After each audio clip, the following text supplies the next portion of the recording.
Hey guys, Sam Terrell, the Northwest Aeronaut, and right now I am doing a touch and go.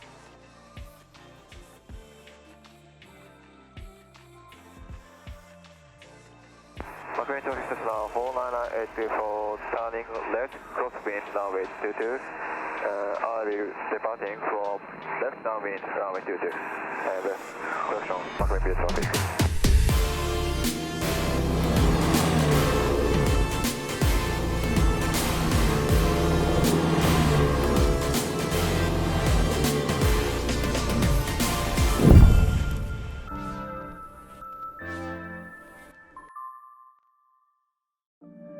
Alright guys, so let's talk touch and goes. You know, touch and goes really don't serve a purpose in everyday flying. The only purpose they serve is for the training environment. And to that end, you know, they're great to be done with an instructor on board or a second crew member when you want to make the most out of your time. When you're practicing patterns, you're practicing landings, and you have someone else there to help you. Because the number one mistake I see people make with touch and goes is they get on the ground and then all of a sudden it's just touch.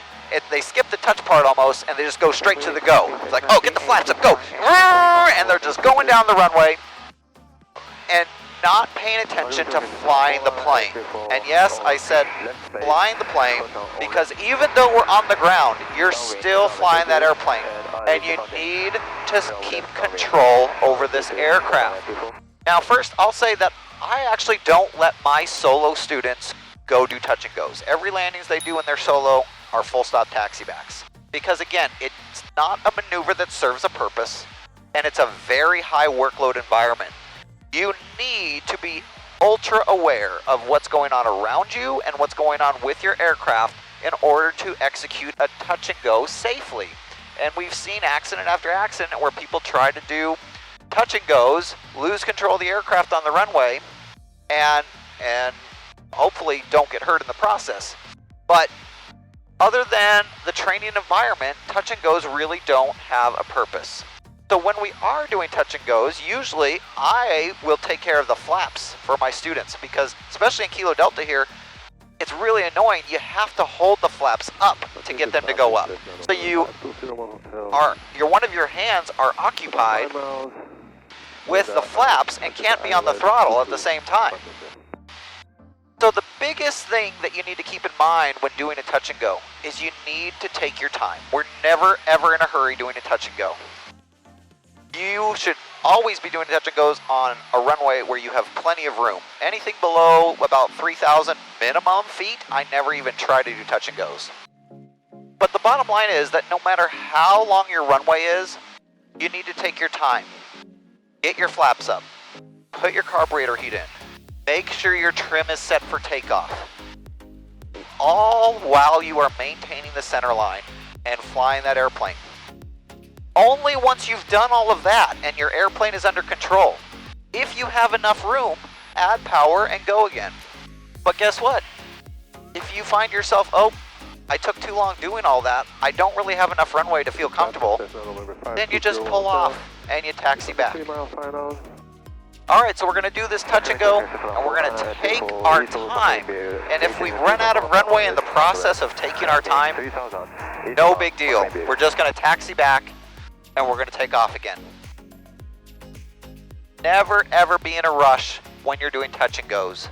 And I don't even recommend doing touch and goes unless you have a second person on board. There's just no reason. Alright, here we go, coming in. We're going to set it down on the third stripe. A little fast. Take some more power out.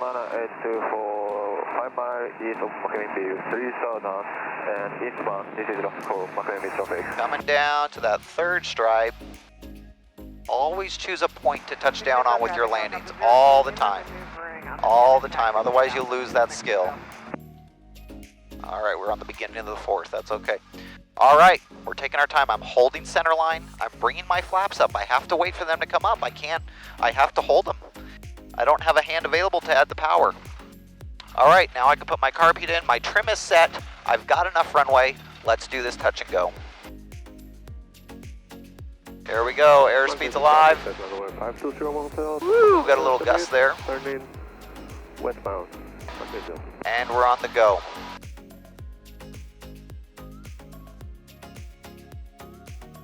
Alright guys, hey, I hope this video was helpful for you. My face camera died, so you're going to look out the window. But please share this if you found it useful. Like and subscribe if you'd like to see what I got coming up on my future videos. Hey, be sure to check out the merch. The link for the merch is down in the description. And until next time, resume your own navigation. See ya.